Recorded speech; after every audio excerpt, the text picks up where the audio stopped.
Hi, what if I told you there's one single thing that you could do to calm your immune system, lower your antibodies, protect your thyroid, and even prevent other autoimmune conditions from developing? And what if I also told you this one thing is in pretty much everyone's kitchen in America, and that's gluten?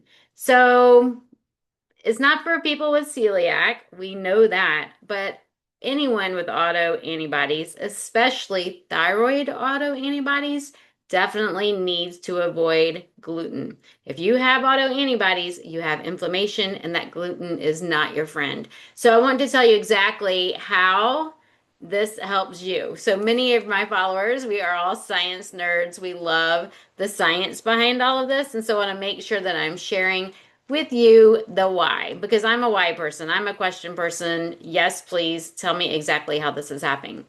So gluten is a protein that is found in wheat, barley, and rye. And it's in all the hybrids too. So if someone says, but what if you just have this one? Well, it's the protein. It's that same protein, that amino acid that's causing a problem in your body. It doesn't matter where it comes from. So even if it's a hybrid or something like that, right? So it's made up of two proteins, gliadin and glutenin, and that makes bread nice and chewy. So sometimes when we're buying like gluten-free breads and things like that, we're missing that texture. We're like something's not quite right. It's because of the gluten. It's great for baking, but it's not great for your gut or your immune system, which is why we want to leave it out. Gluten doesn't fully break down during digestion, and fragments of it, you've probably heard the word peptides, those can cross through your gut barrier if your gut is leaky. And spoiler alert, most of us with autoimmune disease have some degree of leaky gut. That's what's created the inflammation. That's what's created the immune system. So that's what's caused it to be out of balance. When those fragments, those peptides get through, your immune system reacts to it. And so then that is what causes this reaction. If you already have an autoimmune condition, then that's going to ramp that up as well. And your immune system just gets confused. So gluten, if you can look up Dr. Alessio Fasano and you can see all of his articles. So he is a doctor at Harvard, and he says that gluten creates leaky gut or gut irritation in everybody. But for those of us with autoimmune disease, we already have that irritation. And so that increases that gut permeability. Gluten triggers the release of zonulin. So if you've ever had a stool test, go and look. Did it test for zonulin? I know the Gut Zoomer does. I have a zonulin on my gut zoomer. And so that is a protein that opens up the tight junctions of the gut lining. So it's kind of like loosening the drawstring on a bag of something, right? And so then stuff starts spilling out that shouldn't be there. It also mimics your own tissues. So gluten peptides look a lot like the thyroid tissue and other tissues in your immune system. So this is called molecular mimicry. Your immune system attacks the gluten, but it misses, it gets confused. Your thyroid looks a lot like it. Sometimes your other joint tissues look like it, and even sometimes your skin, wherever your genetic weak spot is, it looks like it, so it's going to fire it. Remember, your immune system is made to defend you against bacteria and viruses and things like that. It wasn't made to protect us against gluten. And so when it sees the gluten, it thinks it's a bacteria or a virus or something like that. It's something that's not supposed to be on that side of the intestines. And so it starts to attack it. It's not because something's broken, it's actually doing its job. So every time you eat, you're restoking that fire. And for some, that can create the shoulder pain, it can create brain fog, and for some of us, it can be an all-out autoimmune flare. For me, I even had migraines, and so I had no idea that gluten was related to migraines. I eliminated gluten, and my migraines went away, and my antibodies went down. So it was crazy, right? So even if you think I'm not sensitive to gluten, in the allergy sense, your body could be reacting somewhere else in there. I never had stomach issues. I never had stomach pains. I never had those Crohn's issues, low weight, running to the bathroom. I never had any of that. And so you might not be feeling it in the gut. It may be that knee pain or the shoulder pain or that rash on your skin. So when I was diagnosed with Graves' disease, I'm all over the place today. Gluten was nowhere on my radar. I wasn't even thinking about gluten. As a matter of fact, I don't know if I even really understood what gluten was back then. I was eating whole wheat bread, I was eating pasta, I was making my own pizza crust and croissants and bagels and things like that. So I was making my own. They were healthy, quote unquote, right? But I still had those symptoms that I didn't realize were a disease. I had anxiety, I had heart palpitations, I had brain fog. I was always extremely stressed out. And it wasn't until I was 100% gluten free for months, not just a week. It took months. I no longer had migraines. My anxiety was reduced. I was sleeping like I used to be. I couldn't sleep because my heart would be racing. And I know Graves is the opposite of Hashimoto's, and I've experienced both now.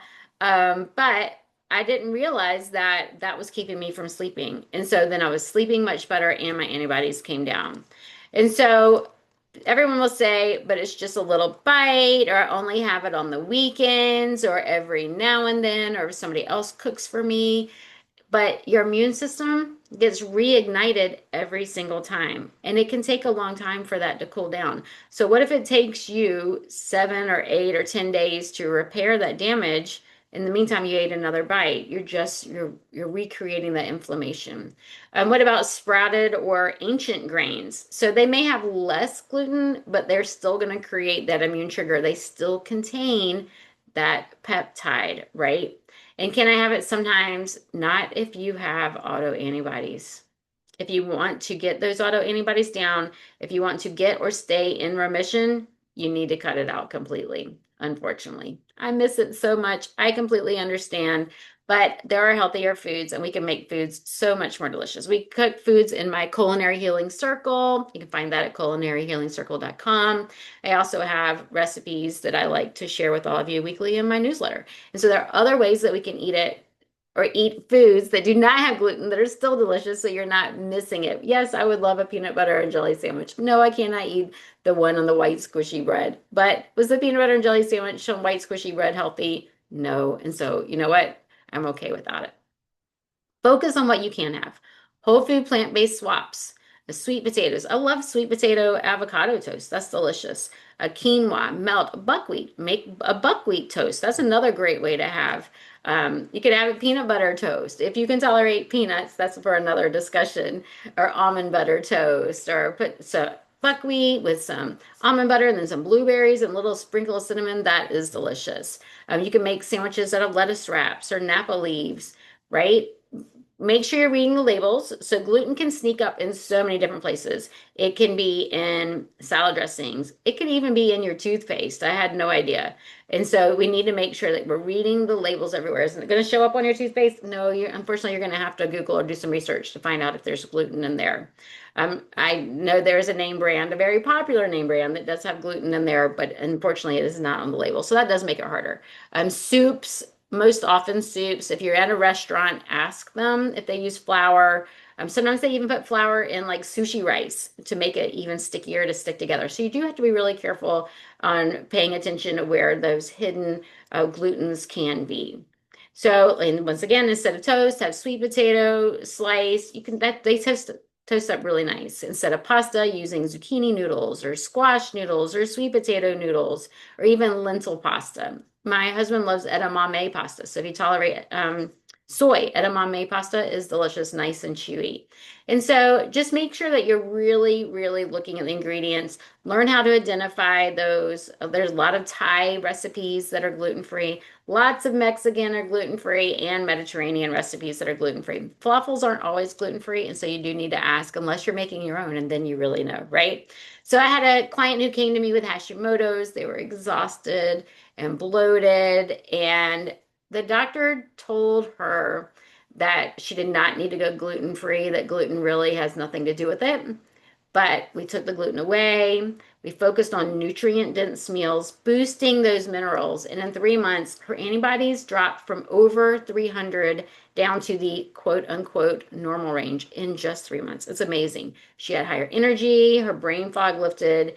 And so it's amazing that it wasn't just the one thing. We didn't just reduce the gluten, but we did focus on nutrition too. But it's just amazing what the gluten can do. So I really, really encourage you go 100% gluten free, not just part of the time. It has to be all in and do it for at least 30 days. Remember, it took me longer. And so I strongly encourage you to go 6 months if you can do it for 6 months. I know the holidays aren't even 6 months away, but if you can do it and track it, get blood tests, track your symptoms, track your mood. I like a food, mood, poop journal.